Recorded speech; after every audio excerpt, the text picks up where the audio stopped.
요한복음 10장 11절로부터 21절까지 말씀. 나는 선한 목자라. 선한 목자는 양들을 위하여 목숨을 버리거니와 삭구는 목자가 아니요 양도 제 양이 아니라. 이리가 오는 것을 보면 양을 버리고 달아나나니 이리가 양을 물어가고 또 해치느니라. 달아나는 것은 그가 삭구님 까닭에 양을 돌보지 아니함이니 나는 선한 목자라. 나는 내 양을 알고 양도 나를 아는 것이 아버지께서 나를 아시고 내가 아버지를 아는 것 같으니 나는 양을 위하여 목숨을 버리노라. 또 이 우리에 들지 아니한 다른 양들이 내게 있어 내가 인도하여야 할 터이니 그들도 내 음성을 듣고 한 무리가 되어 한 목자에게 있으리라. 내가 내 목숨을 버리는 것은 그것을 내가 다시 얻기 위함이니 이로 말미암아 아버지께서 나를 사랑하시느니라. 이를 내게서 빼앗는 자가 있는 것이 아니라 내가 스스로 버리노라. 나는 버릴 권세도 있고 다시 얻을 권세도 있으니 이 계명은 내 아버지에게서 받았노라 하시니라. 이 말씀으로 말미암아 유대인 중에 다시 분쟁이 일어나니 그 중에 많은 사람이 말하되 그가 귀신 들려 미쳤거늘 어찌하여 그 말을 듣느냐 하며 어떤 사람은 말하되 이 말은 귀신 들린 자의 말이 아니라 귀신이 맹인의 눈을 뜨게 할 수 있느냐 하더라. 우리가 살펴볼 말씀. 나는 참 목자 되시는 양무리에 속하였는가? 나는 참 목자 되시는 양무리에 반드시 속해야 합니다. 오늘 이 말씀을 보니 예수님께서 나는 선한 목자라 라고 말씀하십니다. 선하다라는 말의 의미는 우리가 생각할 때 이 땅에서 어떤 착한 일을 하는 사람을 선하다라고 말할 수 있겠지만 성경에서 선하다라는 말의 의미는 바로 생명의 의미를 담고 있습니다. 생명에 반대되는 말은 사망이죠. 그래서 악하다라는 것은 사망에 속한 것을 악하다라고 말하고 생명에 속한 것을 선하다라고 말합니다. 그래서 이 선한 목자라고 하신 말씀의 의미는 바로 우리에게 생명으로 인도하시는 목자시다 라는 말을 할 수 있습니다. 생명으로 인도하는 목자, 우리에게 생명을 주시는 목자. 그러면 내가 양이고 내가 선한 목자, 생명으로 인도하는 목자를 만나서 따라가면 그 생명으로 인도하는 목자는 우리를 정말 푸른 초장으로 인도하고 쉴만한 물가로 인도하는 분이시죠. 이스라엘에는 그 척박한 땅에 어디에 정말 쉴만한 물가가 있는지 푸른 잔디가 있는지 전혀 돌아봐도 보이지 않습니다. 정말 척박한 땅이고 광야의 길이죠. 그러면 우리가 이 광야의 길 속에서 인도함을 받은 이스라엘을 생각해 볼 수 있어요. 이스라엘이 그 척박한 땅 광야길을 나아갈 때 정말 양이 그 목자를 따라서 간 것과 같이 출애굽을 한 이스라엘이 모세를 따라갔습니다. 자, 모세를 따라갈 때 모세를 따라가면서 그들이 따라간 그 길에 하늘로부터 만나가 내려지고 반석에서 물을 주었을 때 그 하늘은 딱 정해진 하늘에서만 만나가 내려졌었죠. 온 땅에 만나가 내려진 것이 아니라 바로 모세와 함께 간 그들이 친 장막에만 장막 위에 그 만나가 내렸습니다. 어디에 내렸어요? 장막 위에. 그들이 있는 장막이 있는 곳에 그 메추리알 그 새도 떨어져서 내렸고 그리고 그들이 먹은 만나도 내렸습니다. 다른 곳에 있는 것이 아니라 모세의 이끌림을 받아서 하나님이 인도하는 길 가운데에 그 만나가 내렸습니다. 그리고 모세가 친 반석에서만 물이 나왔죠. 사도 바울이 이것을 우리 주 예수 그리스도 안에서 세례받은 영혼들이 한 무리가 되어서 함께 나아가면서 한 세례를 받고 한 양식을 먹고 한 음료를 마신 거로 고린도전서 10장에 말하고 있습니다. 선한 목자를 따라가는 우리는 생명을 주는 진정한 생명의 떡을 먹어야 합니다. 수요일날도 말씀드렸듯이 생명의 떡은 하늘에서 내려서 먹고 그 만나를 먹었던 조상들이 다 죽었다고 말씀하시면서 내가 주는 떡은 먹어도 죽지 않는다. 영생하도록 있는 양식이다 라고 하시면서 내 살을 받아 먹으라, 내 피를 받아 마시라 라고 말하면서 광야길에서 먹었던 만나와 그 반석의 물이 우리 주 예수 그리스도가 십자가에서 죽으시고 찢기신 살과 흘리신 피를 의미하고 있구나라는 것을 우리는 다 알고 있습니다. 중요한 것은 오늘 예수님이 여기서 말씀하실 때 이 선한 목자와 사꾼 목자를 말하는데 선한 목자와 사꾼 목자의 차이가 무엇인가라는 겁니다. 선한 목자는 생명을 주는데 생명을 어느 정도로 우리에게 주고자 하셨는가를 말하고 있습니다. 우리에게 생명을 주는데 그 생명을 주기 위해서는 단 한 가지 방법밖에 없었다는 걸 말해주고 있어요. 그 생명은 어떤 생명이에요? 하나님 안에 있는 생명.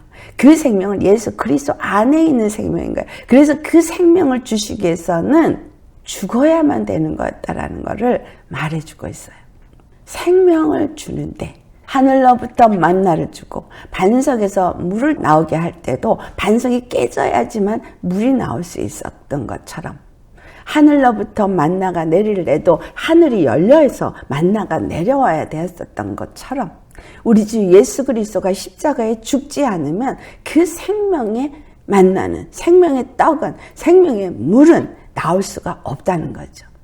그래서 예수님이 그 십자가에서 죽으셨을 때 지성소와 성소의 휘장이 갈라졌습니다. 이 말의 의미는 어떤 의미를 주고 있냐면 성막에는 뜰이 있고 성소가 있고 지성소가 있는데 이 지성소에 언약궤가 있습니다.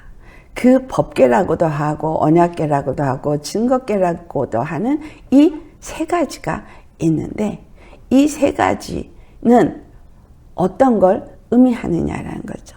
히브리서 9장을 가면은 이거에 대해서 말해주고 있습니다.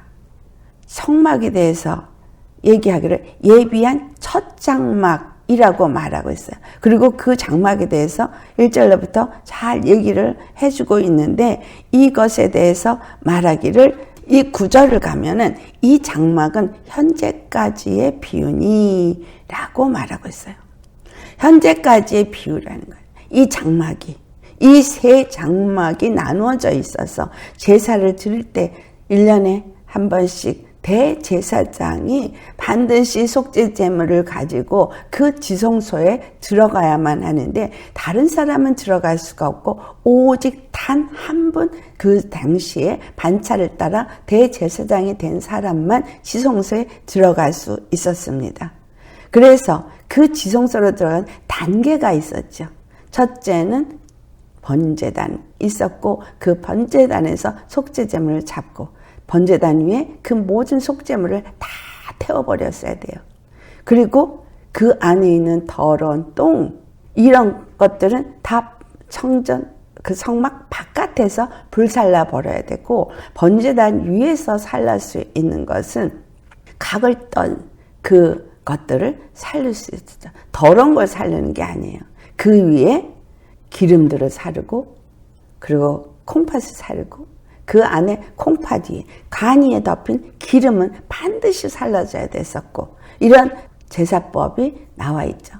그래서 근데 중요한 건 뭐냐면 그 번제를 드릴 때는 그 제단에 올려놓은 번제물은 완전히 태워지고 딱 피만 가지고 들어간다는 거예요.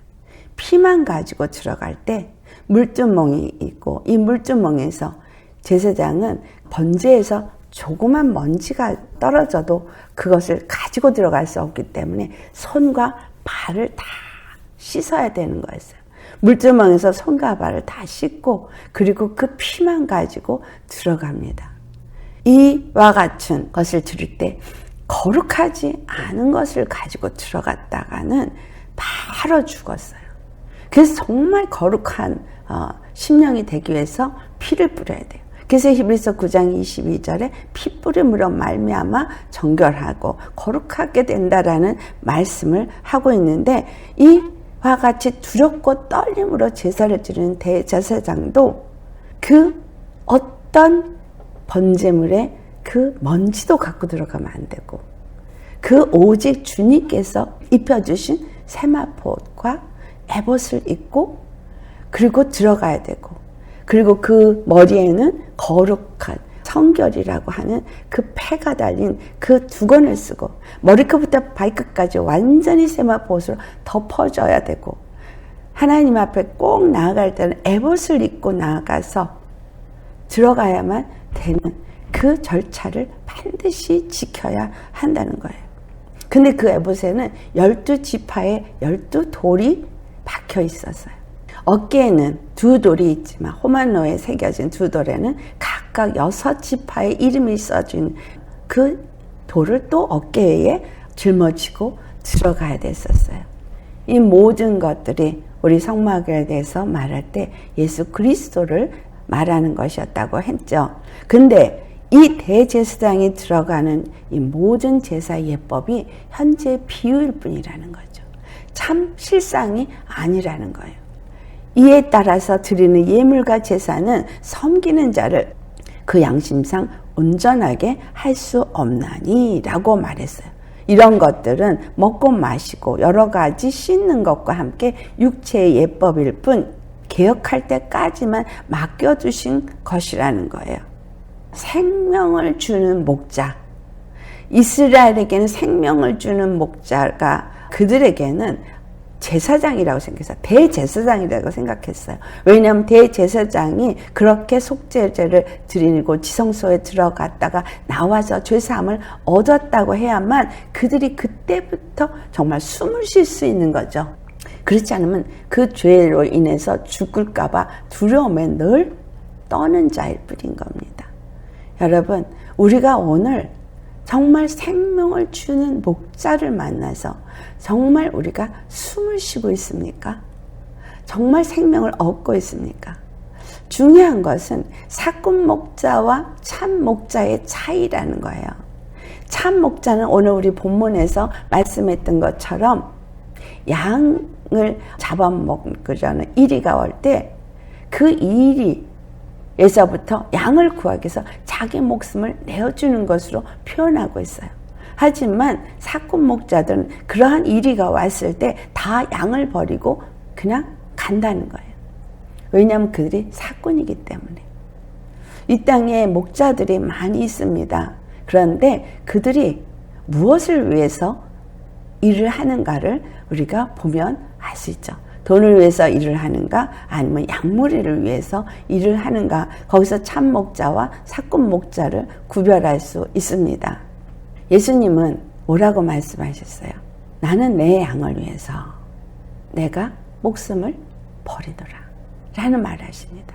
내 양을 위해서 목숨을 버리는데, 그 양을 위해서 목숨을 버리는 그 목숨은 바로 내 양에게 생명을 주기 위해서 목숨을 버린다는 거예요. 구약의 많은 제사들이 그들에게 생명을 주는 제사로서, 그래서 속죄제물이 반드시 필요했고 피 흘림이 반드시 필요했던 것을 그들은 압니다. 그렇기 때문에 그 속죄제물을 준비했고, 그리고 피 흘리는 제사를 드렸고, 그 피 흘리는 제사를 통해서 내가 이제 죄사함을 얻었다, 생명을 얻었다 라고 생각했던 그것이 오늘 히브리서 9장에 말했듯이 이것은 그냥 잠시 개혁하는 그때까지만 있는 것이고 완전한 것은 아니라, 양심상 그들은 온전하게 할 수 없다. 그들은 그 제사를 끊임없이 매해마다 드리고 또 죄를 질 때마다 가져가서 제사를 드리고, 그들이 제사를 드리는 그 모든 것들은 그들의 양심상 온전할 수 없다라는 말을 하는 양심상. 여러분, 우리가 아무리 교회 가서 예배를 드리고 아무리 교회 가서 봉사를 하고 아무리 여러분이 가진 모든 것을 다 내어놓아도 여러분 양심상 온전하십니까? 라고 질문을 한다면 양심상 온전할 수가 없는 거예요.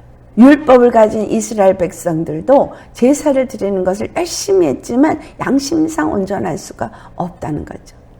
그래서 예수님이 십자가에 죽을 때 지성소와 성소의 휘장이 찢어졌어요.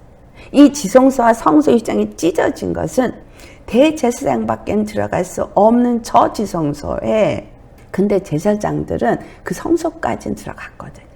저 지성소는 오직 대제사장만 들어갔고 오직 그 피, 하나님이 지정한 예물을 가진 피만 가지고 들어갔어야만 됐고, 그곳엔 아무도 들어갈 수 없었던 그 지성소와 성소 사이의 휘장을 찢으신 거예요. 이것이 의미하고 있는 것은 양심상 온전할 수 없는 우리들, 그 우리들을 온전케 하기 위해서 예수 그리스도가 피를 흘리셨다는 것을 의미하고 있습니다. 왜냐하면 이 성소의 세 가지, 성막의 뜰과 성소와 지성소는 우리 몸의 육과 혼과 영을 상징하고 있어요. 육과 혼과 영을 상징해서 우리가 예수님을 영접했을 때, 예수님을 영접하기 전에는 이 성막을 가지고 생각을 해보세요. 죄인인 사람을 가지고 생각을 해보겠습니다. 죄인인 사람에게는 그 안에 뭐가 있어요? 지성소에 법궤 없어요. 언약궤 없어요. 거기에 누가 있어요? 마귀의 영이 있겠죠. 그렇죠? 내가 주인이 되어 있겠죠. 그 다음에 혼적인 부분에서 되어지는 성소에는 등잔과 떡상과 분향단이 있는데 그것이 있습니까? 성령이 등불이 있습니까? 아니면 하나님의 말씀을 먹는 무교병의 떡상이 있겠습니까? 아니면 하나님이 말씀하신 유황을 태울 수 있는 분향단이 있습니까? 아무것도 없습니다. 거기엔 뭐가 있어요? 죄인인 우리에게는 그냥 내가 내 뜻, 내 의지, 내 생각, 내 마음, 이 우리 혼에는 오직 나, 내 생각, 내 마음, 내 판단, 그쵸? 내가 원하는 거. 그래서 거기에 우리가 혼적인 부분에 인격을 말할 때 어떻게 말해요? 의지와 감정과 지성, 감정, 의지, 이 세 가지를 인격이라고 말해요. 지성이 뭐예요? 내가 뭔가를 뜻을 세우고 생각하고 결정하는 지성. 감정, 우리가 기뻐하고 슬퍼하고 화가 나고 하는 이런 모든 감정들, 또한 내가 뭔가를 하겠다고 결정한 대로 하는 의지들, 이 모든 걸 인격이라고 말할 수 있어요. 우리 그 성소에 있는 것 대신에 내 지성, 내 감정, 내 의지만 그것이 있죠. 또 뜰은 어때요?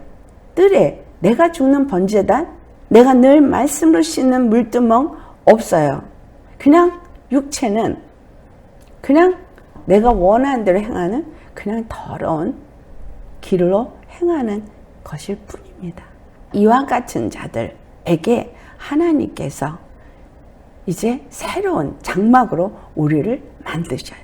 새로운 장막으로 우리를 만드실 때 첫 번째 하신 일이 뭐냐면 성소와 지성소 사이의 휘장을 찢으신 것이라는 거예요.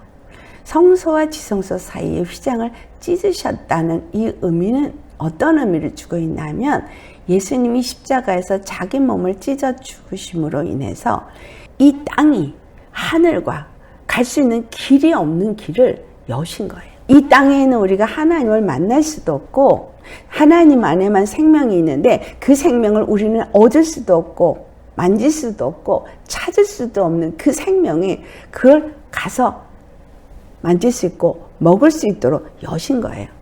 이스라엘이 광야에서 만나를 먹었을 때 그냥 먹은 것이 아니라 하나님이 그들에게 만나를 먹여주셔서 먹었고 그 반석에서 물을 마셔서 마신 거예요. 적박한 땅에서 그들은 하늘로부터 주시는 생명의 떡은 먹을 수도 없었고 하나님이 주신 생명수는 마실 수도 없는 땅인데 하나님이 모세와 함께 하면서 그걸 먹게 했다는 거죠. 우리 예수님이 내가 내 양을 위해서 내 목숨을 버리노라 라고 말했어요. 그런데 이 목숨을 버리시는 것에 대해서 오늘 본문에 어떻게 말하고 있어요? 내가 버릴 권세를 가지고 버리고 다시 얻을 권세를 가지고 다시 얻는데 이것을 내 아버지께서 받은 계명이라고 말했어요. 계명. 하나님이 아들 예수 그리스도를 이 땅에 보내신 사건은 예수님께 계명을 주신 거예요. 한 계명을 주신 거예요. 한 계명. 무슨 계명? 아담에게 준 한 계명이에요. 아담에게 준 한 계명. 동산의 모든 생명나무의 과실은 다 먹어도 돼. 그렇지만 중앙에 있는 선악을 알게 하는 나무의 실과는 먹지 마라 라고 한 그 계명, 아담에게 준 거 이제 예수님이 또 한 계명을 가졌어요. 무슨 계명? 이 먹지 말라고 한 계명을 어긴 아담의 그 죄를 대신 갚아줘야 될 계명을 받은 거예요. 그러니 먹지 말라 한 것을 먹은 아담, 그로 인해서 죄가 들어왔고 사망이 들어왔고 마귀에게 속한 자가 되었는데 예수 그리스도가 이 땅에 마지막 아담으로 오시면서 이 첫사람 아담이 행한 이 죄를 위해서 이제 한 계명을 받았는데 그 한 계명이 뭐냐면 아담 대신 죽어라예요.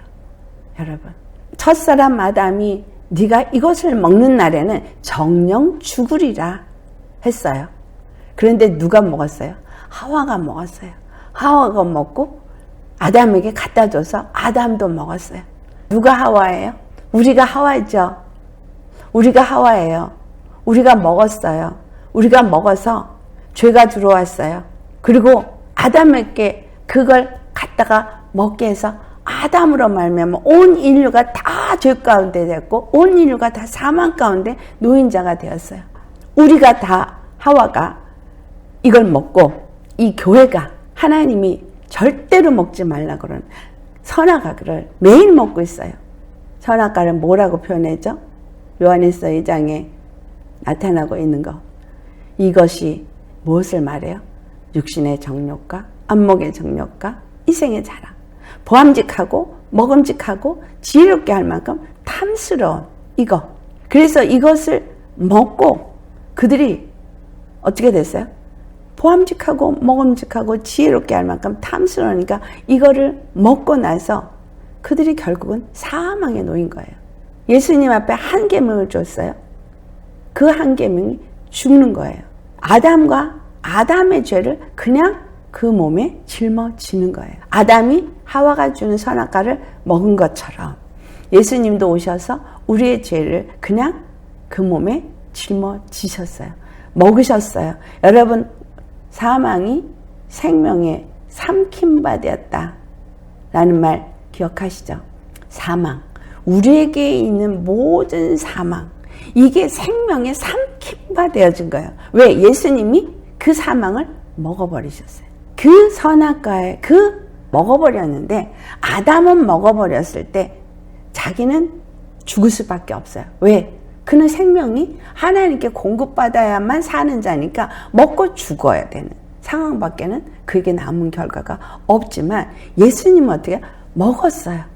그 죄를 다 먹었어요.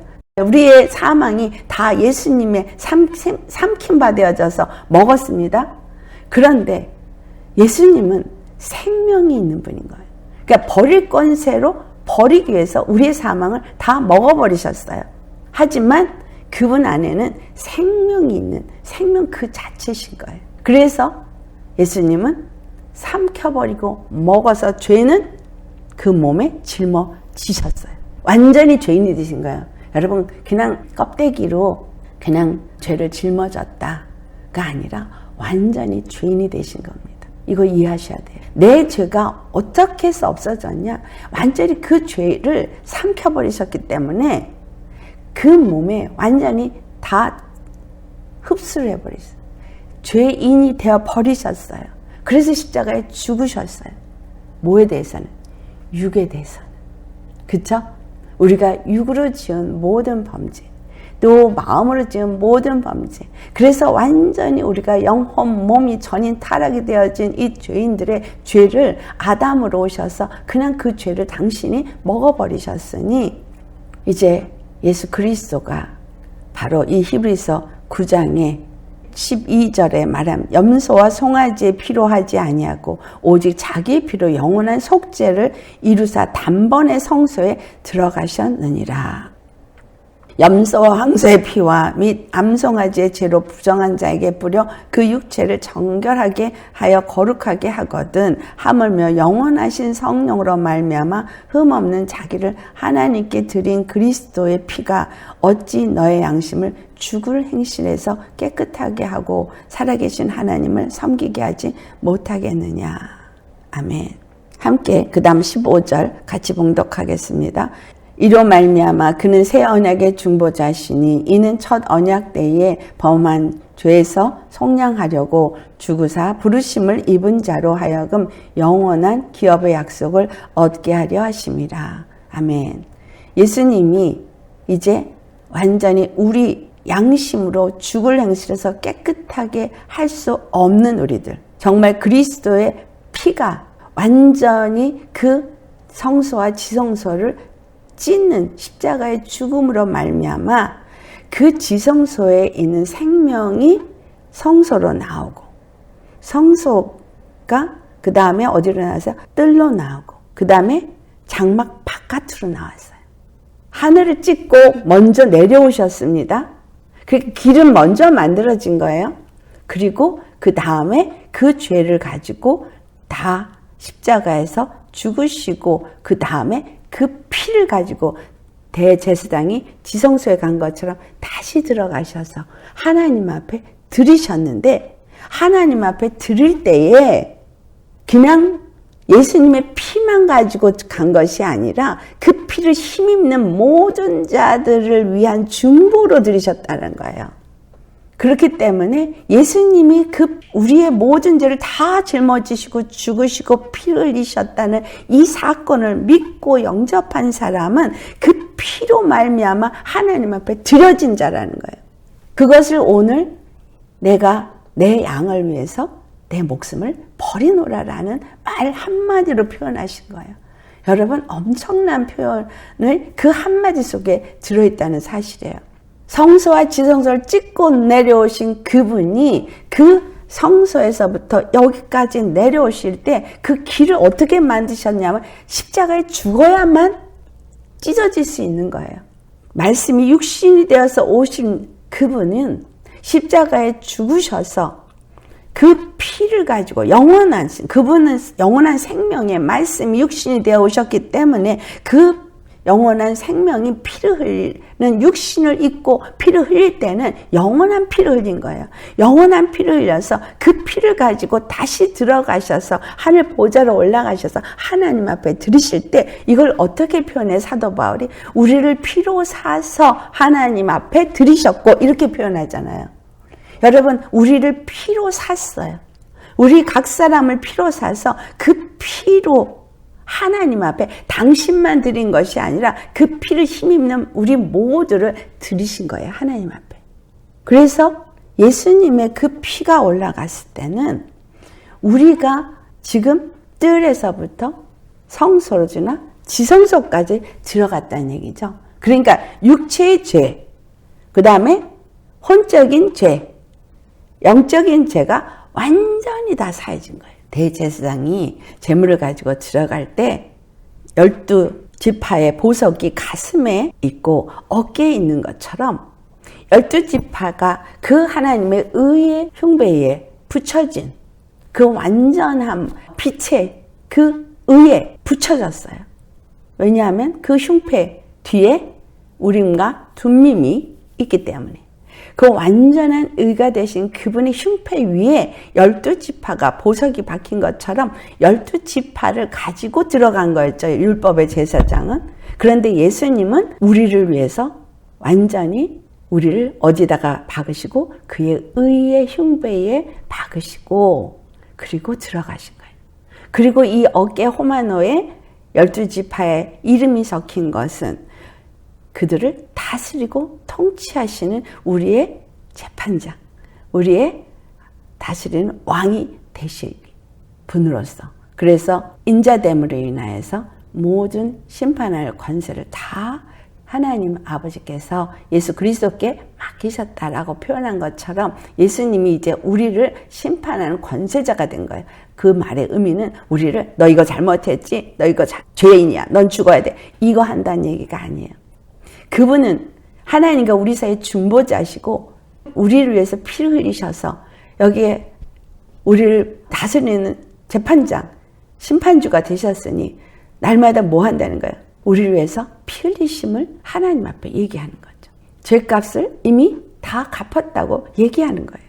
우리를 다스리는 하나님은 오늘 양무리들이 예수님을 따라간다 할 때, 예수님을 따라가는 양무리들은 어떤 양무리냐? 하나님이 죄사한 것을 그들이 누리면서 그 안에서 평안하게 안식을 누리면서 하나님이 인도하는 그 푸른 초장으로, 그 선한 목사가 인도하는 푸른 초장으로, 선한 목자가 인도하는 그 물가로 그냥 가는 거예요. 여러분, 예수님 믿으면서 이렇게 평안하게 가고 계십니까? 나에게 무서운 재판장이십니까? 아니면 날마다 너는 죄 없어. 내가 너를 위해서 피 흘렸어. 라고 말하는 재판장이십니까? 율법은 유대인에게만 주어진 것이지만 오늘 본문 말씀을 보니 이제 예수님께서 뭘 말씀하세요? 이 우리에 들지 아니한 다른 양이 있다 라고 말하면서 16절에 내가 그들도 인도해야 할 거다 라고 말하죠. 이게 누구야? 이방인들. 유대인뿐만이 아니라 이방인도 인도해 드려서 어떻게 하신다요? 그들도 내 음성을 듣고 한 무리가 되어 한 목자에게 있으리라. 그들도 내 음성을 듣는다는 거예요. 예수 그리스도를 통해서 그 생명이 주어졌다는 것을 듣는 자들이 바로 한 무리가 되는 거예요. 그러니까 이 말씀이 바로 에베소 2장의 사도 바울이 얘기한 말씀과 같은 거죠. 하나님과 우리 사이에 막힌 담을 다 헐어버리고 하나님과 우리 사이에 그 길을 내셨을 뿐만이 아니라 성소와 지성소의 휘장이 찢어져서 길을 내셨을 뿐만 아니라 그 다음에 둘이 하나가 되어져서, 여기서 둘이 하나가 되어지는 거는 이스라엘 쪽에서는 북왕국과 남왕국, 에브라임과 유다 지파가 하나가 되는 걸 의미하고 있지만 사도 바울이 얘기한 건 무엇을 말하는 거냐면 바로 유대인과 이방인이 하나가 되어진 걸 말하는 거예요. 그래서 십자가, 그래서 이방인과 유대인이 하나가 된 이 십자가가 수평의 십자가요. 수직의 십자가는 바로 예수 그리스도가 이 땅에서 하늘로 갈 수 있는 생명을 얻을 수 있는 길이 되어진 것뿐만 아니라 예수님이 피로 우리를 사서 하나님 앞에 들이셨다라는 것을 나타내고 있는 것이라는 거예요. 그래서 하늘 보좌에 앉으셔서 우리의 재판장이 되셨다는 얘기를 오늘 히브리서 9장에서 우리가 읽었던 것처럼 중보자가 되셔서 그분은 우리를 항상 내가 저들의 죄를 위해서 피 흘렸습니다. 항상 하나님 앞에서 그렇게 우리를 위해서 중보하시는 분이 되어지셔서 우리를 다스리고 통치하시는 분이 뭘 주시는가요? 생명을 주시는 분으로 다스리신다는 거예요. 왕인데 무슨 왕이냐? 내 걸 뺏어가는 왕? 아니면 내 거를 갖다가 정죄하고 판단해서 죽이는 왕이 아니라 우리에게 항상 풍성한 것을 주시는 왕. 이걸 목자로 표현한 거죠. 항상 우리에게 먹을 물과 마실 물, 그러니까 살리는 양식을 주시는 분이시다는 거예요. 예수님은 우리에게 생명의 떡을 주시고 생명의 마실 물을 주시는 분인 거예요. 오직 예수 그리스도 외에는 다른 길이 있을 수가 없는 이유는 바로 그 안에 생명이 있는 분이 하나님 뿐이시고 그 생명을 주기 위해서 이 땅에 육체로 오신 분이 예수 그리스도 뿐이시고 그 피를, 영원한 피를, 영원한 생명을 주기 위해서 흘리신 분이 예수 그리스도 뿐이시고 죽은 자 가운데서 다시 살아서 부활하셔서 하늘에 올라가셔서 우리를 다스리는 재판장이 되신 분이 예수 그리스도 뿐이기 때문인 거예요. 아멘. 다른 분이 될 수 없는 거예요. 다른 누구가 될 수 없는 거예요. 근데 사건들이 뭘 말해요? 이 선한 목자를 말하는 것이 아니고 다른 걸 자꾸 얘기해요. 예수 그리스도를 말하고 십자가의 이 은혜와 이 사랑을 말하는 것이 아니고 자꾸 다른 걸 말해요. 왜냐하면 그들은 양을 돌아보지 않기 때문에. 우리에게 얼마나 많은 이리가 찾아옵니까? 여러분, 더러운 영들이 끊임없이 역사를 하죠. 우리 주위에 있는 사람들을 통해서 역사하는 것뿐만이 아니라 우리 안에 죄성을 가지고 있던 원래 근본이 내 안에 있었던 부분에서 열심히 역사를 합니다. 어디서? 혼적인 부분에서 아직 씻겨지지 않았기 때문에 역사를 합니다. 또는 육체의 어떤 정욕이 우리를 하여금 넘어지게 역사를 합니다. 그런데 우리의 육도, 우리의 혼도, 우리의 영도 완전히 거룩하게 하시는 길이 예수 그리스도 안에서 이루어졌습니다. 우리에게 정말 중요한 것은 고린도후서 11장을 가보시겠어요? 거기에 이제 미혹하는 일에 대해서 3절로부터 말합니다. 뱀이 하와를 미혹했죠. 그런 것처럼 3절에 우리 3절과 4절을 같이 봉독해 보겠습니다. 뱀이 그 관계로 하와를 미혹한 것 같이 너의 마음이 그리스도를 향하는 신실함과 깨끗함에서 떠나 부패할까 두려워하노라. 만일 누가 가서 우리가 전파하지 아니한 다른 예수를 전파하거나 혹은 너희가 받지 아니한 다른 영을 받게 하거나 혹은 너희가 받지 아니한 다른 복음을 받게 할 때에 너희가 잘 용납하는구나. 세상에 지금 미혹의 역사가 있죠. 미혹의 역사가 있습니다. 우리 안에서 끊임없이 뭔가 나를 편안하게 하려는 미혹하는 역사도 있어요. 내 생각 속으로 치고 들어오고 내 마음으로 치고 들어오고. 그런데 너희 마음이 그리스도를 향하는 진실함과 깨끗함에서 떠나서 부패하게 하려고 한다는 거예요. 우리 주님은 우리에게 뭘 원하세요?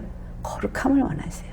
항상 우리의 생각과 마음이, 우리의 뜻이 항상 주님 앞에 거룩하게 하기 위해서 성령님을 우리 가운데 보내주셨어요. 그래서 성령님은 우리 안에서 우리로 하여금 예수 그리스도를 향해서 자꾸 가게 하시죠. 예수님이 나에게 준 은혜와 사랑이 무엇인지를 자꾸 알게 하고, 그래서 그 사랑과 은혜 때문에 살아 일어나게 합니다. 힘을 얻게 합니다. 움츠러들지 않게 합니다. 그리고 그 예수님이 가신 그 십자가를 따라 가게 그렇게 인도하고 있는데, 다른 것들은 어떻게 하냐? 그리스도를 향한 그 마음을 돌이키게 하는 거예요. 자꾸 다른 생각을 하게 한다는 거죠. 그래서 예수 그리스도 앞에 진실함과 깨끗함으로 나아가고자 하는 것을 변화시키는 거죠. 이 지금 사도 바울은 핍박을 받고 환난을 당하고 있으면서 복음을 부르짖고 있어요.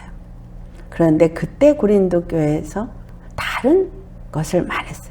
유대인들이 다른 걸 말했고, 또 사도 바울이 당하고 있는 저걸 보면서 저게 무슨 하나님이냐. 그러니까 예수 믿는 자가 어떤 고통을 당하는 것은 뭔가 잘못됐다. 우리 그렇게 생각하면 큰일 납니다. 예수 믿는 사람이 고통을 받는 것은 뭔가 잘못됐다라고 생각하고, 예수 믿는 사람은 잘 살고 뭔가 잘 돼야만 된다고 이렇게 번영신학으로 지금 말하고 있고, 처음부터 그런 식으로 많이 예수 믿으면 복 받는다라는 걸 전도를 했기 때문에 그게 너무나 뿌리가 깊이 박혀 있습니다. 복음을 전하기 위해서 사도 바울은 고난을 당했고, 로마서 8장 17절 말씀처럼 정말 그리스도의 상속자들이 그리스도와 함께 영광을 받기 위해서 고난도 함께 받는다고 분명히 말했어요. 중요한 건 예수님이 그 생명을 우리에게 주기 위해서 고난을 당하셨습니다. 죽어야만 다시 살아날 수 있고, 죽어야만 그 생명을 우리에게 줄 수 있기 때문에 하나님이 그에게 한 계명을 주신 대로 자기 목숨을 버리셨어요. 그렇지만 그 안에 생명이 있어서 다시 살아나셨죠. 13절부터 15절까지 같이 또 보겠습니다. 그런 사람들은 거짓 사도요 속이는 일꾼이니 자기를 그리스도의 사도로 가장하는 자들이니라. 이것은 이상한 일이 아니니라. 사탄도 자기를 광명의 천사로 가장하나니, 그러므로 사탄의 일꾼들도 자기를 의의 일꾼으로 가장하는 것이 또한 대단한 일이 아니니라. 그들의 마지막은 그 행위대로 되리라. 여러분, 정말 이 시대에 교회라는 틀을 갖고 있지만 너무나 많은 이 거짓 사도, 거짓 일꾼, 거짓 선지자, 거짓 목자, 사꾼 목자들이 많습니다. 이거에 대해서 계시록 2장에 버가모 교회와 두아디라 교회에 분명하게 예수님이 말씀해주고 있습니다. 버가모 교회는 어떤 일이 있느냐? 이 버가모 교회에게 너희가 책망받을 것이 있다라고 말하는 일을 보면 그들이 발람의 교훈을 가르치는 자가 그들 가운데 있다는 거예요. 발람이 발락을 가르쳐서 이스라엘 자손 앞에서 걸림돌을 놓게 만들었고 우상의 제물을 먹게 했어요. 그리고 행음하게 했어요. 이것이 교회에서 일어난 일입니다. 오늘날 교회에서 이 일이 일어나고 있는 거예요. 예수 그리스도의 십자가의 복음으로 말미암아 우리가 정결하고 거룩함을 입기 위해서 우리의 마음이 우리의 양심이 항상 예수 그리스도를 향하는 마음이 정결하고 거룩하게 가도록 이걸 가르쳐야 되는데 그렇게 가르치지 않기 때문에 그 마음이 옆으로 살짝 비껴가가지고 몸은 교회이지만 마음은 세상이. 그래서 자기의 육체의 정욕을 따라 사는 그리스도인들이 되게 만드는 이 모든 것들이 발람의 교훈을 가르치는 거죠. 이걸 니골라당의 교훈이라고 그 다음에 말하고 있습니다. 교회 안에 이게 있는 거예요. 잘못 가르침으로 잘못 배워서 행음하게 하고 그리고 우상의 제물을 먹게 하는 거. 이게 교회 안에 있는 일입니다. 또 두아디라 교회는 어떻습니까? 20절 말씀을 보면 두아디라 교회는 선지자 이세벨이 가르치는 것을 용납했다는 거예요. 여기서는 가르치는 단어가 없는데 원어에는 있어요. 킹제임스 버전 번역엔. 이세벨, 자칭 선지자라 하는 이세벨이 가르치는 일을 용납하는 거예요. 내 동들을 가르쳐 꿰어 행음하게 하고 우상의 제물을 먹게 하는 도다. 이게 교회에서 일어나는 일입니다. 누가 이와 같은 일을 합니까? 목사가 이와 같은 일을 해요. 선지자라고 말하는 자들이 이와 같은 일을 한다는 거예요. 주의 종이라고 주의 일꾼이라고 하는 자들이 한다는 거예요. 이런 사람들이 누군가요? 자칭 선지자예요. 자칭 선지자. 하나님 보낸 선지자가 아닌 거예요. 광명으로 가장한 천사를 같이 의의 일꾼인 것 같이 의의 사도인 것 같이 그렇게 가장해서 결국은 교회 안에 이게 있다는 거예요. 교회 밖은 더 말할 거가 없고요. 교회 안에 발람의 교훈을 가르치고 있고 이세벨의 교훈을 가르쳐서 우리 양들이 행음하게 하고 그리고 우상의 제물을 먹게 하는 이게 이리가 찾아와서 죽게 만드는 일을 허락한다는 거예요. 사건 목자들은. 여러분 오늘 예수님이 우리에게 주시는 말씀은 내가 어떤 음성을 듣고 따라가느냐라는 거예요. 주님이 우리에게 주신 음성은 십자가밖에 없습니다. 십자가를 내가 날마다 내 마음에 가진 사람은 마음이 정결하고 깨끗하게 하기 위해서 내 마음이 지금 예수님을 향해서 그 양심이 나아가고 있느냐? 우리 심령에 혼인, 우리 심령에 정말 성령이 있고 하나님의 떡상이 있고 그 다음에 그 유향을 살라서 향기를 하나님 앞에 올릴 수 있는 기도할 수 있는 그런 유향을 가진 자이냐는 거예요. 모습은 교회인데 거기에 예수님이 없는 교회가 너무 많다는 거예요. 그럴싸하게 복음을 말하는데 복음이 아닌 우상의 제물을 먹게 하는 이세벨의 가르침이나 발람의 가르침을 하고 있는 교회가 많다는 거예요. 이 세대에. 여러분 그러면 이미 거짓 선지자가 이 활동을 하고 있는 거죠. 근데 그들은 다 자기네들이 주의 종이라고 말하고 있다는 거예요. 어떻게 분별하시겠습니까? 무엇으로 분별하시겠습니까? 오늘 우리가 주시는 이 본문에서 분명하게 예수님은 우리에게 말하고 있습니다. 내 양은 내 음성을 들으며 저희는 나를 알고 나는 저희를 안다. 아버지께서 나를 알고 내가 아버지를 아는 것처럼 하나님 아버지를 예수 그리스도가 아시고 예수 그리스도가 하나님 아버지를 아는 것처럼 저들이 나를 알고 나도 저를 안다는 거예요. 예수님이 요한복음 17장 기도하셨을 때 그 기도 속에서도 말하잖아요. 저들에게 내가 말씀을 주었는데 저들은 이제 나를 알고 나를 믿나이다 한 것처럼 우리가 예수님 누구를 어떤 걸 믿고 있느냐는 거예요. 무엇을 믿느냐는 거죠. 그 십자가에서 죽으시고 흘리신 보혈 외에는 다른 길이 없는데 이 보혈로 내가 씻김을 받고 내가 하나님 앞에 드려졌다는 걸 믿느냐는 거예요. 내가 하나님 앞에 드려졌다는 것은 예수 그리스도 안에서 드려진 것이지 다른 길은 없어요. 모세에게 속했을 때 그들이 양식을 먹고 음료를 마시고 그들이 살아서 광야를 통과했던 것처럼 예수 그리스도 안에서만 우리가 생명의 떡을 먹을 수 있고 생명의 물을 마실 수 있어요. 예수 그리스도 안에 들어가는 자가 십자가의 보혈을 통과한 자이지 그 피로 씻김을 받고 그 피로 하나님 앞에 드려진 자이지 그렇지 않은 자가 어떻게 생명의 떡을 먹고 어떻게 살아나서 예수님과 함께 예수님의 이끌림을 받고 그 음성을 듣는 자냐라는 거예요. 아니라는 얘기예요. 예수님이 가신 길은 그것뿐이거든요. 피로 사서 하나님 앞에 들이신 거 이것밖에는 하나님 예수님이 하신 일은 없어요. 그럼 우리가 예수님 앞에 사임 받아서 예수님의 피와 함께 하나님 앞에 드려지는 이 길을 가는 거지 다른 길이 없다는 거예요. 생명은 우리 주 예수 그리스도의 피 안에만 있어요. 예수 그리스도의 피를 힘입은 자 안에만 끊임없이 그 길을 가는 동안에 푸른 초장으로 실만한 물가로 우리를 인도하시는 거예요. 이 땅에 여러분 다가올 시간들 속에서 내가 보호함을 받고 내가 온전함을 입을 수 있는 건 주의 음성을 내가 얼마만큼 경각심을 갖고 듣느냐는 거예요. 그리고 얼마만큼 내가 예수님 안에 속해 있느냐는 거예요. 저들은 내 양무리가 되어야 된다. 한 무리가 되어야 된다 말해서 반드시 한 무리가 되어야 된다. 이 한 무리는 예수 그리스도의 음성을 듣고 예수님을 알고 예수님을 따르는 자이지 자기 생각과 자기 의와 자기 판단과 자기 욕심을 따르는 자들이 아닌 거예요.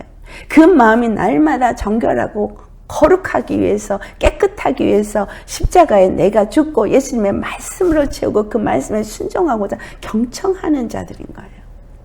그리스도의 피가 아니건 양심상 온전케 할 수 있는 다른 어떤 제사가 없습니다.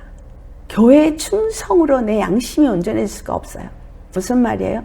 내가 날마다 예수님의 십자가를 따라가는 여기에 할례받은 심령이 안 되면 내 양심이 온전할 수가 없다라는 거예요.